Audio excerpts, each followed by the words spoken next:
Damai sejahtera Allah yang melampaui segala akal, kiranya itulah yang memelihara hati dan pikiran saudara-saudara dalam Kristus Yesus Tuhan kita.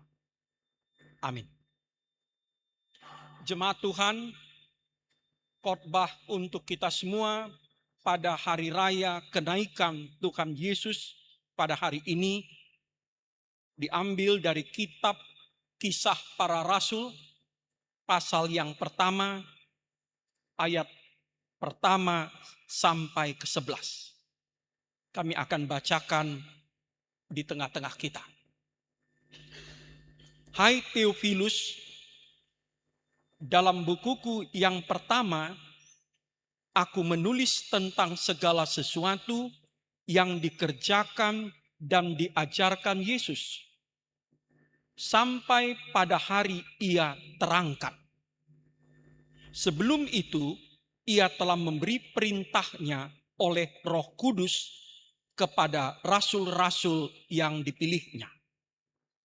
Kepada mereka Ia menunjukkan dirinya setelah penderitaannya selesai. Dan dengan banyak tanda Ia membuktikan bahwa Ia hidup. Sebab selama 40 hari Ia berulang-ulang menampakkan diri dan berbicara kepada mereka tentang kerajaan Allah. Pada suatu hari, ketika Ia makan bersama-sama dengan mereka, Ia melarang mereka meninggalkan Yerusalem dan menyuruh mereka tinggal di situ, menantikan janji Bapa yang demikian katanya, telah kamu dengar daripadaku. Sebab Yohanes membaptis dengan air, tetapi tidak lama lagi kamu akan dibaptis dengan Roh Kudus. Maka bertanyalah mereka yang berkumpul di situ, Tuhan, maukah kau pada masa ini memulihkan kerajaan bagi Israel? Jawabnya, engkau tidak perlu mengetahui masa dan waktu yang ditetapkan Bapa sendiri menurut kuasanya. Tetapi kamu akan menerima kuasa kalau Roh Kudus turun ke atas kamu, dan kamu akan menjadi saksiku di Yerusalem dan di seluruh Yudea dan Samaria dan sampai ke ujung bumi. Sesudah Ia mengatakan demikian, terangkatlah Ia, disaksikan oleh mereka, dan awan menutupnya dari pandangan mereka. Ketika mereka sedang menatap ke langit waktu Ia naik itu, tiba-tiba berdirilah 2 orang yang berpakaian putih dekat mereka dan berkata kepada mereka, hai orang Galilea, mengapa kamu berdiri melihat ke langit? Yesus ini yang terangkat ke sorga, kamu akan datang kembali dengan cara yang sama seperti kamu melihat Dia naik ke sorga. Sampai demikian pembacaan kita. Jemaat Tuhan, hari ini semua gereja di seluruh dunia merayakan peristiwa kenaikan Yesus ke sorga. Apa yang bisa kita petik dari sana? Ada 3 hal. Pertama, Yesus yang mati tersalib selama 40 hari sesudah kematiannya, berulang-ulang menampakkan diri, membuktikan Dia hidup. Yesus yang mati tersalib di hari Jumat, dan hari Minggu Dia bangkit, selama 40 hari sesudah hari Minggu itu, berulang-ulang menampakkan dirinya dan menunjukkan dengan berbagai tanda-tanda bahwa Dia hidup. Itulah yang kita baca di ayat 3 tadi. Dia menampakkan dirinya kepada Maria Magdalena. Yohanes 20, 11-18. Dia menampakkan dirinya kepada perempuan beberapa orang yang pulang dari kubur. Dia menampakkan diri secara khusus kepada Petrus. Dia menampakkan dirinya kepada 2 orang murid yang sedang berjalan menuju Emmaus. Lukas 24 ayat 34. Dia menampakkan dirinya kepada 10 murid tanpa Thomas. Dan kemudian menampakkan dirinya lagi ketika Thomas ada bersama-sama mereka. Dia menampakkan diri kepada 7 murid di tepi danau Tiberias. Dia menampakkan diri kepada 500 orang. Nanti Rasul Paulus mengatakan ketika dia menyaksikan itu di 1 Korintus 15, sebagian besar masih hidup ketika Paulus menuliskan suratnya. Dia menampakkan diri kepada Yakobus. Dan sebagaimana kita baca, dia menampakkan diri di Betania pada saat jelang kenaikannya. Yesus yang direndahkan, yang ditolak, yang dibunuh oleh orang Yahudi itu, kemudian menampakkan dirinya. Dia adalah Tuhan yang hidup. Dia adalah Tuhan yang bangkit. Dia adalah Tuhan yang mulia dan berkuasa. Dan dia menampakkan itu bukan hanya 1 kali, tapi berulang-ulang. Bukan hanya kepada 1 orang, tetapi kepada banyak orang. Mengatakan, dia sungguh-sungguh bangkit. Dia sungguh-sungguh Tuhan yang hidup. Tuhan yang mulia. Tuhan yang penuh dengan kuasa. Lukas yang menulis 2 kitab. Pertama Injil Lukas dan kemudian Kisah Para Rasul. Menuliskan semua itu. Bahwa Yesus yang mati tersalib itu berulang-ulang menampakkan dirinya dan membuktikan dia hidup. Dan sampai sekarang gereja beriman dia adalah Tuhan yang mati dan dia adalah Tuhan yang hidup kembali. Karena itulah saban hari Minggu kita mengucapkan pengakuan iman kita kepada Yesus yang mati tersalib, yang bangkit itu, yang hidup itu. Mau mengatakan, bagi kita, Yesus bukan tokoh masa lalu. Yesus bukan guru agung dari masa lalu. Yesus bukan nabi yang sangat baik dari masa lalu. Dia adalah Tuhan masa kini. Tuhan yang hidup, yang berkuasa, yang mulia juga sekarang di tempat kita. Dan hari ini ketika kita merayakan kenaikannya, pengangkatannya ke sorga, kita kembali mengikrarkan iman kita.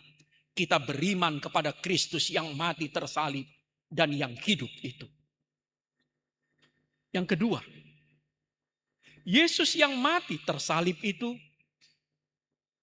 bangkit, dia terangkat, disaksikan oleh murid-muridnya. Ayat 8. Kata terangkat di sana diterjemahkan dari kata Yunani eperte, berasal dari kata dasar epairo, yang artinya diangkat, ditinggikan, dibawa ke atas. Jadi artinya diangkat, ditinggikan, dibawa ke atas. Dan kata yang digunakan adalah aorist, pasif. Artinya Yesus tidak terbang sendiri, tetapi dia ditinggikan oleh Allah. Nah, menarik kalau kita baca dalam Lukas 24 ayat 50 sampai 53, penulisnya sama, yaitu Lukas. Yesus membawa murid-muridnya sesudah dia makan bersama. Yesus membawa murid-muridnya keluar ke pinggir kota Betania. Dan kemudian dia mengangkat tangannya memberkati mereka. Dia menumpangkan tangannya memberkati mereka. Dan ketika Yesus menaikkan tangannya memberkati mereka, pada saat itulah dia terangkat ke sorga. Dan apa respon murid? Sujud menyembah dia. Nah saudara-saudara, waktu kita anak kecil, kita selalu membayangkan mungkin peristiwa kenaikan, bahwa murid-murid Yesus melihat Yesus tiba-tiba terangkat, kemudian makin jauh, makin kecil, sampai hilang. Sebetulnya tidak harus seperti itu bayangan kita tentang kenaikan Yesus. Tetapi Yesus menampakkan dirinya dalam kemuliaan Allah. Kita tidak tahu persis apa dan bagaimana dilihat murid-murid itu. Tetapi pada saat itu mereka melihat Yesus dalam kemuliaan Allah dan naik ke hadirat Allah. Dan sesudah itu awan menutupinya. Awan itu adalah simbol kehadiran Allah. Kita baca di dalam perjanjian lama, saban kali Allah hadir, maka dia selalu hadir di dalam awan. Dan ketika Yesus terangkat, awan kemuliaan Allah itu melingkupi dia. Mau mengatakan, kita tidak harus membayangkan sorga itu sesuatu tempat yang jauh di balik galaksi sana. Tetapi sorga itu adalah sebuah tempat yang tidak tersentuh, tidak terjangkau oleh kita, kecuali Dia mengizinkannya. Apa respon murid ketika mereka melihat Yesus naik, ditinggikan ke dalam kemuliaan, ke dalam takhta Allah? Kalau kita baca dalam Lukas 24, 50-53, mereka sujud. Sujud menyembah itu adalah respon kepada Tuhan. Itu adalah respon kepada Yahweh, kepada Allah yang Maha Kuasa. Mereka sujud menyembah Dia. Dan sesudahnya sukacita besar. Jadi menarik, ketika Yesus terangkat ke sorga, respon murid bukan menangis sedih, tetapi sukacita besar. Karena apa? Karena kenaikan itu bukan perpisahan, tetapi pelantikan Kristus sebagai Raja. Peninggian Kristus di dalam kemuliaan Allah. Dalam bahasa yang paling sering diucapkan di dalam Alkitab, Dia dinaikkan supaya Dia duduk di kanan Allah. Artinya sebagai Raja, sebagai pemerintah. Nah saudara-saudara, di dalam Kisah Rasul 1 yang kita baca tadi, respon murid berbeda sedikit. Mereka menengadah ke atas. Mereka rupanya sangat takjub kepada peristiwa ketika Yesus ditinggikan, diangkat oleh Allah itu. Dan karena itu mereka tidak berhenti memandang ke atas. Tapi apa yang terjadi? Dua orang malaikat tiba-tiba menegur mereka dan mengatakan, "Hai kamu orang Galilea, kenapa kamu cuma melihat ke atas? Yesus yang masuk ke sorga akan datang kembali dengan cara yang sama. Pulanglah ke rumahmu, kerjakanlah tugasmu." Nah saudara-saudara, karena itu peristiwa kenaikan ini adalah awal dari tugas para murid, tugas gereja. Sesudah Yesus dilantik menjadi raja, menjadi kepala di sorga, sebagaimana dikatakan dalam Efesus 1 ayat 20-22, Allah membangkitkan Yesus, mendudukkannya di sebelah kanannya di sorga. Sesudah itu Yesus mendelegasikan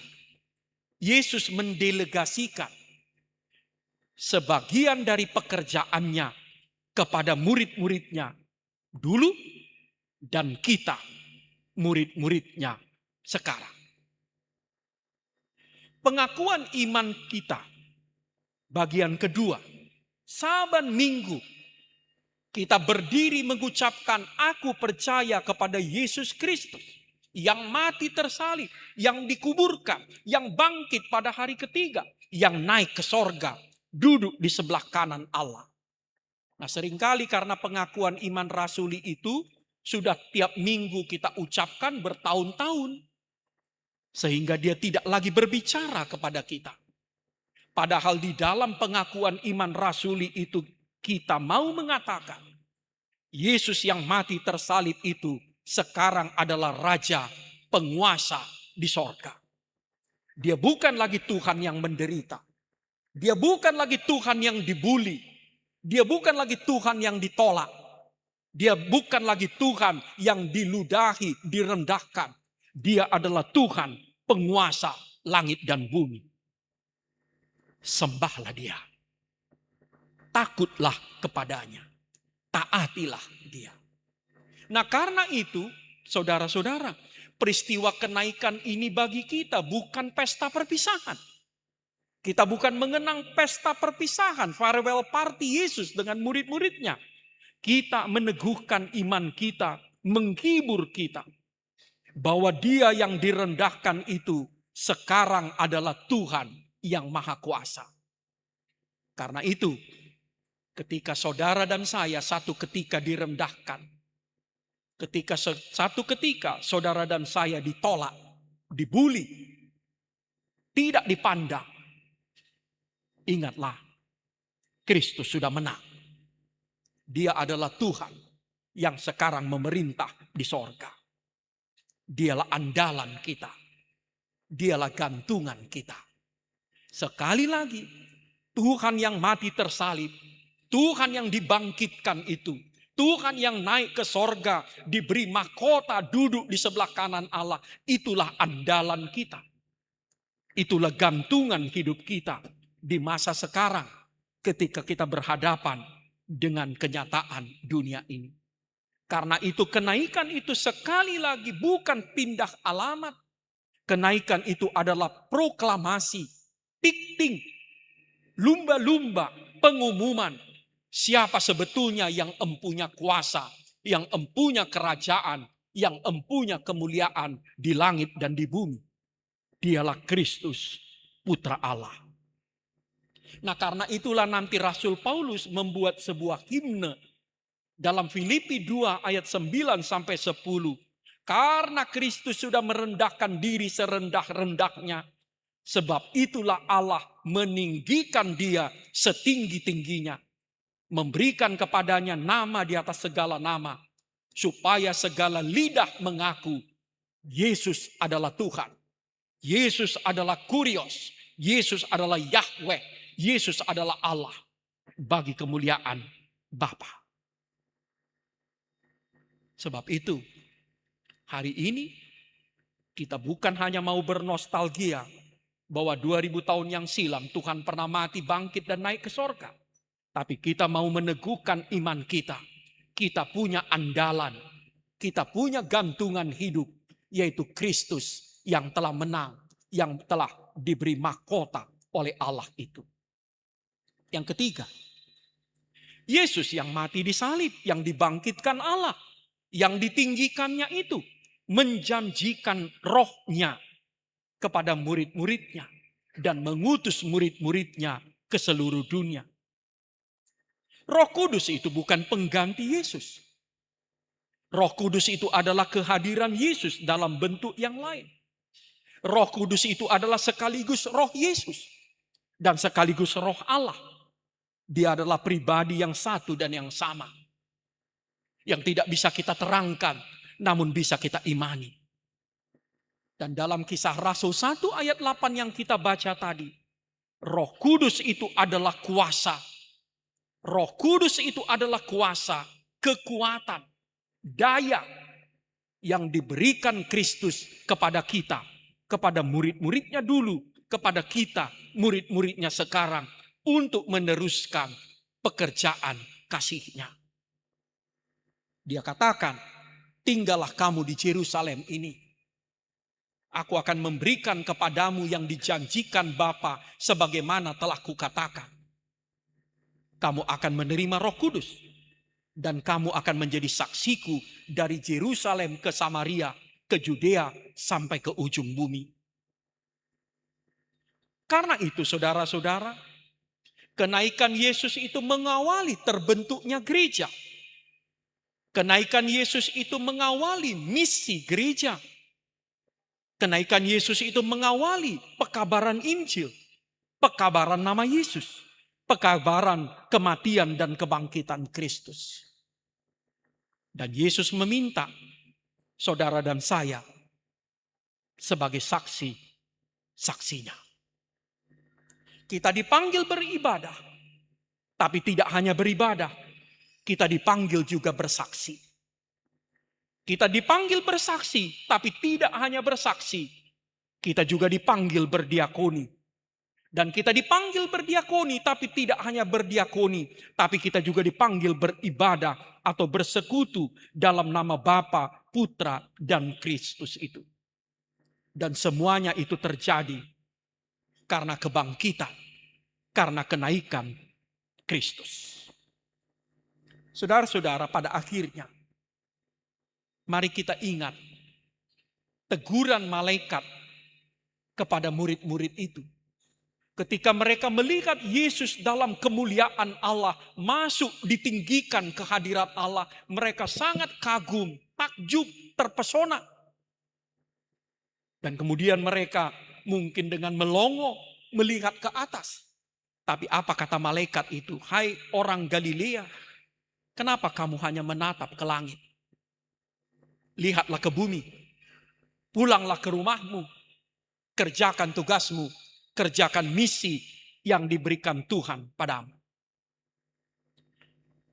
Dalam 2 hari ini, negara kita dihebohkan oleh kasus cerdas cermat. Ada seorang anak SMA bernama Yosefa Alexandra dari Pontianak, menyampaikan jawaban yang benar kepada Dewan Juri. Lomba cerdas cermat dilakukan oleh lembaga paling terhormat di Indonesia, Majelis Permusyawaratan Rakyat. Dia menjawab benar, tapi disalahkan oleh juri. Dan dia membela dirinya dengan sangat sopan. Menegur bahwa bahkan dia meminta supaya penonton menjadi saksi. Semua kagum, semua memuji. Dalam sebuah postingan saya tentang Ocha, 5.000 orang memberi like. Tapi pertanyaan amang inang, berapa di antara kita yang mau mengikut dia mengatakan kebenaran?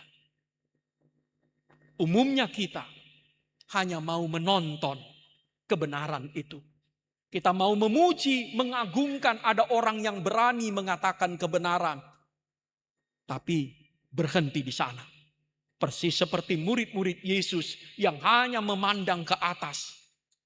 Tapi Yesus memaksa mereka, lihatlah ke bumi, pulanglah ke rumahmu, kerjakan tugasmu, lakukan misimu. Dan untuk itu jugalah kita hari ini berkumpul. Kita bukan hanya mau memandang ke langit, tapi kita mau memandang ke bumi, memandang kepada realitas, memandang kepada negeri kita, memandang kepada gereja kita. Dan melakukan tugas yang diberikan Kristus kepada kita. Bukan kebetulan bahwa hukum Tuhan, bukan kebetulan bahwa hukum Tuhan yang dipilih pada hari kenaikan ini adalah perintah memberitakan Injil. Memberitakan Injil rupanya telah menjadi hukum, kewajiban, keharusan bagi kita murid-murid Kristus. Sebagaimana Paulus katakan dalam 1 Korintus 9 ayat 16. Sebab memberitakan Injil adalah keharusan bagiku. Celakalah aku jika aku tidak memberitakan Injil. Mengatakan kebenaran. Melakukan cinta kasih seperti Kristus. Memperhatikan orang kecil. Memperjuangkan keadilan. Adalah perintah. Hukum. Kewajiban. Yang diberikan Kristus yang mati tersalib. Yang dibangkitkan Allah. Yang diangkatnya. Duduk di tahtanya di sorga. Dan berjanji akan datang kembali menjadi hakim atas yang hidup dan yang mati. Amin. Terima kasih Allah. Kau kumpulkan kami di hari raya kenaikan Kristus.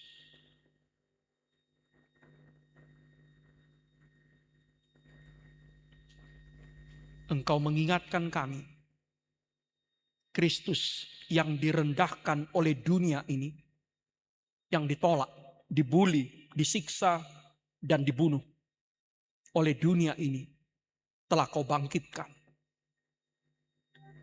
Kau dudukkan di sebelah kananmu sebagai Tuhan yang hidup, yang mulia dan berkuasa, sebagai Raja dan Kepala.